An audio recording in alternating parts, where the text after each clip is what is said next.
My parents demanded a house after years of raising me, then they moved out and gave it to my sister. So I stopped paying the mortgage and let the bank take it. When they blamed me, I said she didn't raise me. I'm 28, working my butt off in tech, living frugally, sharing an apartment with 2 roommates to save every penny. I wouldn't call my parents poor, but they've never been financially stable either. My folks have had their fair share of money struggles over the years. My dad especially, always switching jobs, sometimes laid off trying different things to make ends meet.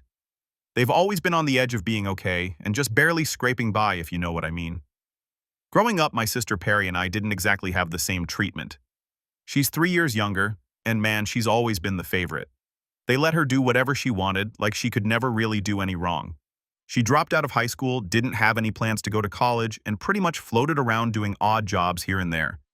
Meanwhile, I was the responsible one. My parents always had these big expectations for me, always hinting that I had to be the one to make it because Perry, well, she wasn't going to. So they stretched their savings thin and took out loans to get me through tech school.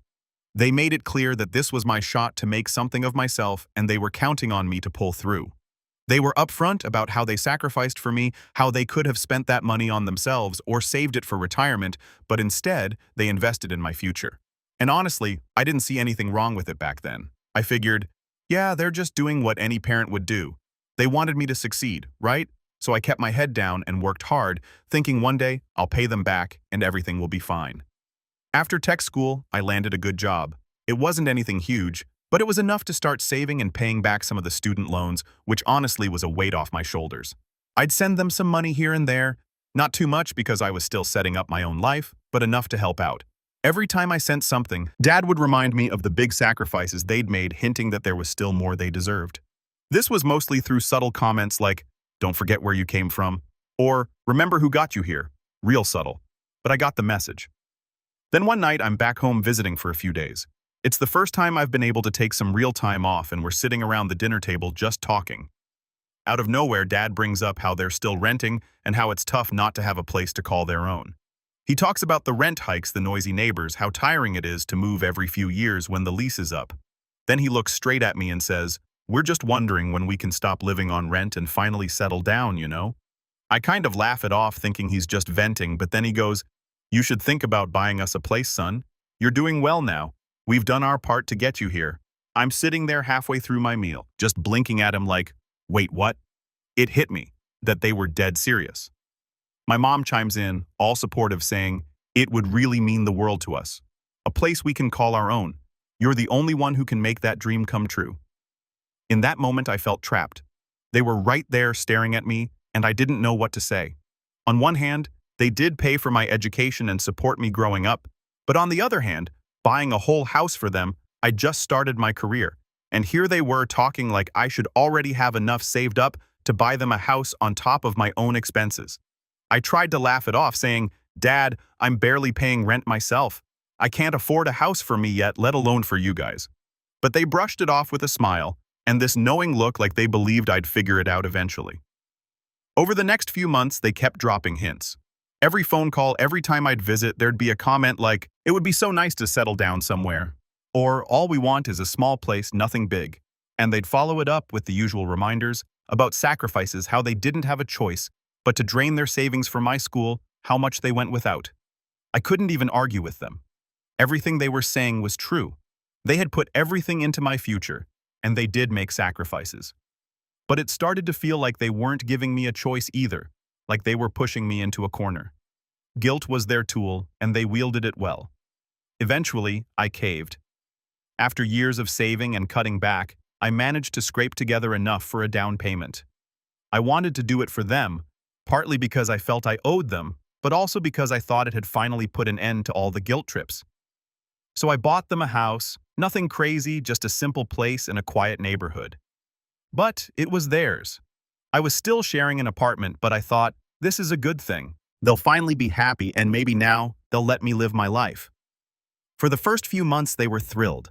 Every call I got from them was about how great the house was, how comfortable they felt, how proud they were to finally have a place to call home.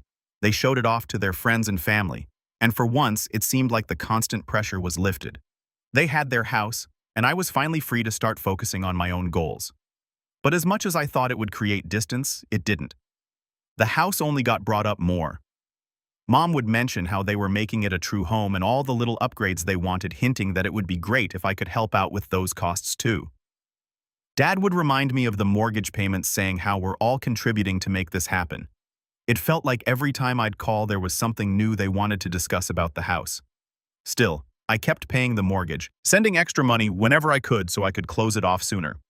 My life was just work, save, and repeat. But it felt like I was working towards something good. After all, I'd made their dream come true, right? I thought that was what mattered. But every time I'd look at my own savings, I'd get that sinking feeling. I was still just getting by, making all these sacrifices for a house I couldn't even live in, while they sat comfortably in what was supposed to be our accomplishment. So now that my parents had the house, I figured things would finally chill. I thought they'd back off a bit, I'd done something pretty huge for them, but the whole favorite child thing with my sister Perry just kept creeping back in, and it was like the more I helped, the more they leaned on me. I kept telling myself it was no big deal, but I was starting to feel more like a wallet than a son. Perry's always been treated differently, even though it's obvious to everyone but my parents. Growing up, she was never held to any standards. She dropped out of high school, got into stuff that didn't really pan out, and kind of drifted from job to job. But in their eyes, she was just finding herself or exploring her options. They always found a way to paint her choices in some forgiving light. While I was told to stay focused, work hard, and basically make something out of myself so I could support the family. When I was in high school, it was pretty clear who they were betting on. I got drilled about my grades, career plans, and any move I made. Meanwhile, Perry could bring home F's on her report card, and Mom would tell her that not everyone's cut out for school. She could do no wrong. And I was the one expected to set the example. They saw me as their insurance, the one who would go out and make sure everyone was taken care of. Perry was like the family pet, except, she got everything handed to her. So, here I am paying for the house while they're treating it like it's her space too. I didn't think too much of it at first. After all, it was technically their house. So if she wanted to come over or stay for a weekend, it wasn't really my business. But then I'd get these weird comments from my parents about how Perry really loved the new place or how she'd been staying there for days at a time. They even started talking about how great it would be for her to settle down nearby. That little hint just kept popping up every time I'd visit or call. Every single conversation with them started turning into some variation of, "It's so good for Perry to have stability nearby." They'd say things like, "Maybe she could live here while she figures things out." They'd say it in a casual way, like it was nothing big, just something to think about. But I'd worked my ass off to buy that house for them, not to fund a place for Perry to crash whenever she felt like it. A few months in, I realized that her little visits weren't just visits anymore. She was practically living there. I didn't want to jump to conclusions, so I asked Mom about it directly. One day, she gave me this vague answer, something like, "Oh, well, she's just here helping us out around the house." Helping with what, though? Every time I'd visit, Perry was there just lounging around like she owned the place. One weekend, I decided to pop by unannounced. I hadn't told them I was coming because, well, I wanted to see for myself what was really going on. I get there, and it's not my parents who opened the door. It's Perry. She's wearing pajamas, looking super comfortable, like this was her place. She seemed surprised to see me, and actually asked, "Oh, what are you doing here?" as if I was the one intruding. I remember just standing there, a little stunned, trying to process why she was acting like she'd been there for weeks. I go in, and the whole house is set up with her stuff everywhere. There were clothes and bags and makeup strewn around. It was like she'd moved in. No question about it. I ask her, "Where are Mom and Dad?" She shrugs, saying they're out shopping or something and won't be back for a while. I sit down trying to play it cool, but inside I'm fuming. We sit in this awkward silence for a few minutes, and I just can't take it anymore. I go, "So, are you staying here for a bit?" She just shrugs again, saying, "Well, it's a nice place. Mom and Dad don't mind me hanging out here." I wanted to tell her off, say something like, "Yeah, well, maybe I mind," but I knew that would blow up into something bigger. So instead, I just nodded, biting my tongue, trying not to lose it right there.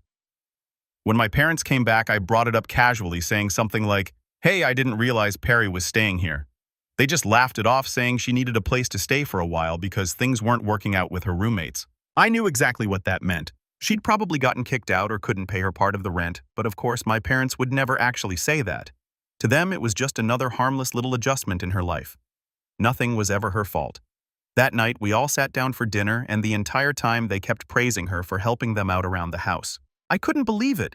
They were acting like she was some kind of hero for being there, while I'm the one actually paying for the place. Every time I tried to bring up something related to the house, they'd steer the conversation back to Perry, how good it was for her, how she was finally getting her feet on the ground, and how this was just what she needed to get on the right track. It was like I wasn't even part of the picture anymore. They were making this house about her as if my sacrifices didn't exist. After that night, I couldn't shake this feeling that I'd been duped. I didn't sign up to buy a house for Perry. I bought it for them thinking I'd be giving them security. But it started feeling more like I was financing Perry's new life. I left that visit feeling frustrated, like I'd walked into a trap I didn't even know was there. It was becoming clearer that my parents had a blind spot the size of a house when it came to Perry. I couldn't help but feel like I was being taken advantage of, and it was getting hard to ignore. The next time I talked to my parents, they dropped another bomb on me. They started talking about how settled Perry seemed to feel in the house, and how great it would be if she had her own space. I tried to laugh it off, saying, well, she's got to find her own way eventually, right? But they just looked at me with these blank stares like I wasn't getting it. And I realized then that they had a different idea about what her own space meant. All right, so here's where things went completely off the rails. After that last visit where I'd walked in on Perry just lounging around the house, I figured she'd be moving out soon. Or at the very least, she'd help out if she was planning to stay longer. I thought maybe she was just crashing there temporarily, like we all do when we're going through something. But a couple of weeks later, my mom calls me up all casual and drops a bomb on me. They'd actually moved out. Yeah, you read that, right? My parents moved out of the house I bought for them, and Perry had moved in full-time instead. I sat there, phone in hand, trying to process it. I couldn't believe what I was hearing. I mean, I bought that house specifically for my parents, thinking it would give them the stability and peace of mind they deserved. And now, out of nowhere, they just handed it over to Perry. No heads up, no conversation, just a casual announcement like, I'd have no problem with it. I asked, trying to keep my voice steady. Why would you move out? This house was for you and Dad, not for Perry. My mom just laughed, brushing it off like it was no big deal. Oh, honey, we needed a fresh start. Besides, Perry needs the house more than we do right now. She's trying to get her life together, and having a stable place to live will help her a lot. She said it so matter-of-factly, like it was the most logical thing in the world. She's trying to get her life together, she explained, like that justified everything. She needs stability, especially if she's going to have a family someday. I was just sitting there, stunned, trying to wrap my head around what she just said. Stability. What about the stability I'd been working toward? What about all the sacrifices I'd made to make sure my parents had a decent home to live in? And now, out of nowhere, Perry was just taking over, and they hadn't even bothered to ask if I was okay with it. Finally, I asked them flat out, so, are you saying Perry's living there full-time now? And what about the mortgage? Who's paying for that? My mom's tone shifted, sounding almost defensive, like I was accusing her of something. Well, honey, you're doing well for yourself now, aren't you? It shouldn't be a big deal for you to keep paying a bit longer. Besides, she's family. There it was, the "you're doing well" line again. As if my hard work and all the sacrifices I'd made meant they had free access to whatever I'd built for myself. I tried to keep my cool, but it was like a slap in the face. I said, Mom, this isn't what we agreed on. I bought that house for you and Dad, not for Perry to live rent-free while I cover the bills. She sighed, sounding exasperated, like I was the one being unreasonable. We thought you'd understand. She's struggling and she doesn't have the same opportunities as you. You've always been the responsible one, and we're just asking you to help a little longer. At that point, I was barely holding it together. Help a little longer. Mom, I'm paying for the entire thing. It's not a little help. I've been paying extra every month to get this paid off faster, thinking it was for your stability. Now you're telling me you just handed it over to Perry without even asking me. My dad chimed in, then trying to sound calm and reasonable, but he came off more patronizing than anything. Son, we didn't think it'd be such a big deal. We know you're financially stable, and Perry could really use this. It's just until she gets back on her feet. Gets back on her feet, I said, my voice rising despite trying to keep it in check. She's been getting back on her feet her entire life. When does it stop being my responsibility to fix everything for her? They just sat there looking at me like I was the one who'd done something wrong. Finally, my mom said, well, maybe we shouldn't have assumed you'd be so willing to help your own family. The way she said it, like I was the bad guy, just hit me hard. It was like no matter what I did, they'd always find a way to turn it on me. I got up to leave, saying, look, this needs to change. Either she pays her part or you guys do. But I'm not just footing the bill for Perry to live for free in the house I'm sacrificing everything for. They didn't respond, just looked at each other like they were disappointed in me, as if I'd let them down somehow. Driving home, I felt more frustrated and betrayed than I ever had before. They'd pulled this move blindsiding me with a decision that impacted my life in a huge way, and then they had the nerve to make me feel guilty for not wanting to just go along with it. It was like all my hard work and everything I'd done for them meant nothing. Back at my place, I tried to calm down, thinking maybe I was overreacting, that maybe I was being selfish for wanting a little say in how my money was being spent. But the more I thought about it, the more it sank in that I wasn't being unreasonable at all. I mean, who just hands over a house that someone else is paying for without even asking them? What kind of parents do that? And what kind of sister just moves in without offering to help out, without even considering that maybe this wasn't fair? I felt like I was at a crossroads. If I kept going along with this, what was next? Would I be expected to fund every little thing they decided to hand over to Perry just because I was doing well? Would I always be the backup plan, the one they could depend on whenever they needed money? I thought back to all the years I'd worked to get here, all the sacrifices I'd made. I'd spent my life trying to make them proud, working my way up so I could give them a better life. And now that I'd done it, it was like I was just a resource to them. Not a son with his own dreams, but a wallet. And Perry, she wasn't even remotely grateful. It was just expected that I'd step in and fix things for her whenever she needed it. The more I thought about it, the more I realized something had to change. I couldn't keep paying for everything without setting some boundaries, or this was never going to end. If they saw me as their financial safety net, they'd never stop taking, and I'd never be able to live my own life. So I made up my mind. I was going to have to set some hard limits, even if it hurt them, even if they didn't understand. Because at the end of the day, I'd spent too long sacrificing everything for a family that saw my success as theirs to spend. And I deserved better than that. After that last call, it was clear I had to make some tough decisions. The whole situation had gotten out of control, and if I didn't set some hard limits, they'd keep taking from me until I had nothing left. My parents had moved out without a word, turned my house into Perry's place, and had the nerve to use my extra payments to cover their rent. They didn't see a problem with any of it, and that told me they'd keep pushing until I put my foot down. I took a couple of days to think it through. I wanted to approach this calmly, not just come in guns blazing. The plan was simple. I'd tell them I wasn't going to keep sending extra payments, and if Perry wanted to live there, she needed to start contributing to the mortgage or move out. It was time for some real boundaries. So I called my parents and told them we needed to talk face to face. They weren't thrilled but agreed, and I headed over to their new place. The tension was thick when I arrived, and it was obvious they knew what this was about. We sat down and I didn't waste any time getting to the point. Look, I started keeping my voice as calm as I could. I found out from the bank that the extra money I've been sending hasn't been going toward the mortgage. I don't appreciate being kept in the dark about where my money's going. My dad tried to wave it off. It's not a big deal. We needed the extra to cover rent since we moved out for Perry. You're doing well. We didn't think you'd mind. That "you're doing well" line again. I was so sick of hearing it. They used it every time they wanted something from me. Like the fact that I'd worked hard somehow made it my job to fix all their problems. I took a deep breath and replied, "But I do mind, Dad. I bought this house for you, not for Perry. And the extra was supposed to pay off the mortgage faster, not fund a second place for you. I can't keep doing this." My mom gave me that disappointed look she'd perfected over the years. "Honey, Perry needs stability. She doesn't have the same opportunities as you.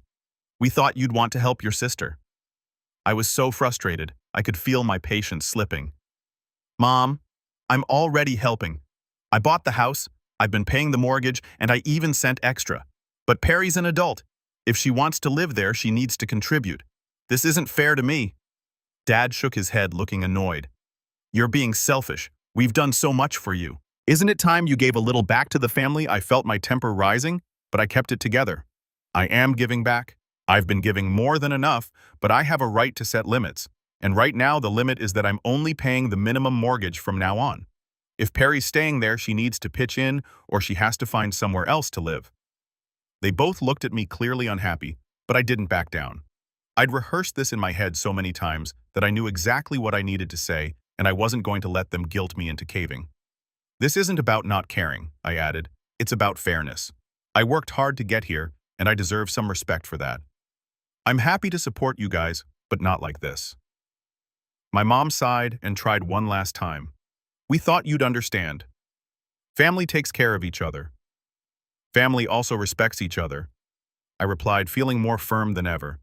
"I've done everything I can to support you, but I have to draw the line somewhere. I need to focus on my own life too. If Perry wants to stay, she needs to help out. If not, then I'll figure something else out with the house. There was a long, uncomfortable silence. They weren't used to me talking like this, and I could see they didn't know how to react. My dad eventually muttered, "We'll talk to Perry." It was obvious he wasn't happy, but he realized I wasn't backing down this time. I left feeling drained, but also relieved. For once, I'd stood up for myself without feeling guilty about it. I didn't know what they'd do or what Perry would say, but at that point, I didn't care. I'd done my part, more than my part, and it was time they started respecting that. Over the next few days, I heard nothing from them. No calls, no messages, just silence. Part of me wondered if I'd gone too far, but every time I replayed the conversation, I knew I'd done the right thing. I'd been bending over backward for years, and it was finally time to put my own needs first. Then one afternoon, my mom called. Her voice was calm, almost resigned. She told me they'd talked to Perry and she'd agreed to start contributing to the mortgage. Just a small amount, but it was something. She sounded disappointed, like she still couldn't believe I'd actually asked for it. But I didn't let it bother me. "That's good to hear," I said, keeping it short. I didn't want to drag this out or get into another guilt trip session. I was just relieved that for once they'd actually respected a boundary I'd set. Hanging up, I felt a strange mix of emotions. I was relieved, yes, but also sad. I never thought it had come to this, having to argue with my own parents just to get them to respect what I'd worked so hard for. But I knew it had to happen. If I didn't stand up for myself now, this would be my life forever. Constantly giving, constantly being expected to cover everyone else's mistakes. In the weeks that followed, things were quieter. They didn't push as much, and there were no more sudden changes I wasn't told about. For once, I felt like I was actually living my life for myself, not just as a backup plan for everyone else. I won't say everything's fixed. I know they still see me as the responsible one they can lean on. But at least now I've drawn a line. And if they cross it, I won't hesitate to remind them of where that line stands. It took me years to get here, and I'm not going back. After that last talk, I knew it was time to walk away. I'd tried everything, reasoning with them, setting boundaries, even offering a compromise to keep things fair. But no matter what I did, it always ended up the same. They saw me as their safety net, not as their son, who also had his own life and goals. So I made the decision I should have made a long time ago. I stopped paying the mortgage. I was prepared for the fallout. The call started almost immediately. At first, it was my mom calling every day, sometimes multiple times a day, leaving these long-winded voicemails about family obligations and how disappointed they were in me. She'd remind me of all the things they'd done for me growing up, making it sound like I was some selfish jerk who'd abandoned his family. Then my dad joined in. His voicemails were sharper, more frustrated. He'd say things like, "We raised you to support your family. We thought you'd always be there for us." But to be honest, I was numb to it. For once, I didn't feel guilty. I'd given them everything I could, and they'd taken advantage of it. This wasn't my problem anymore.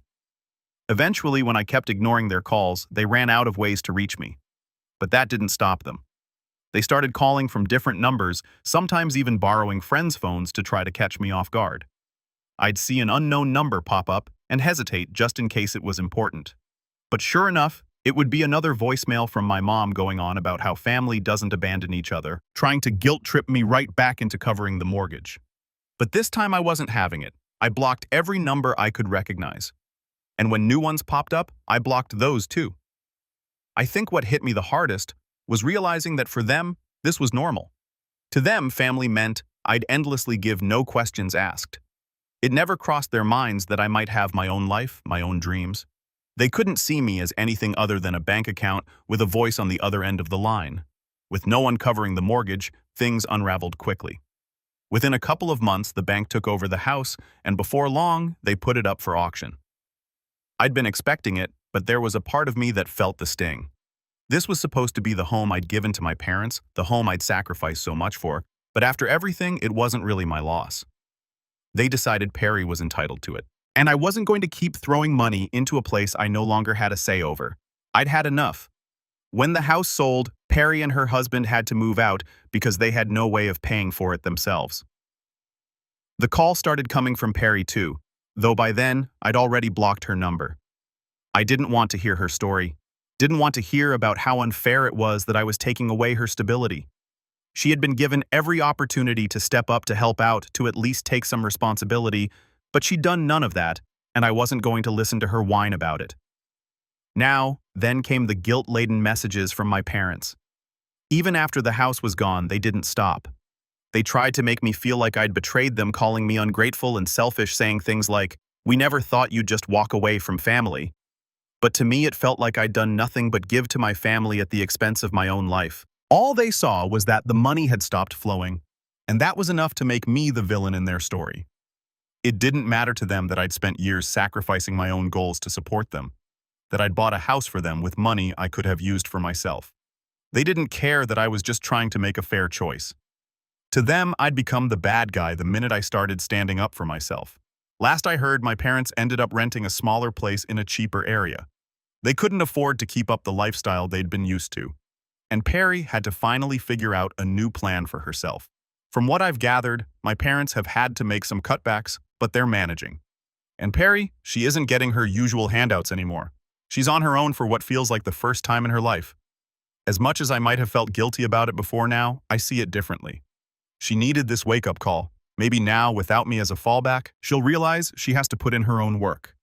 As for me, I finally got my own place. It's nothing fancy, a small apartment that I pay for on my own terms.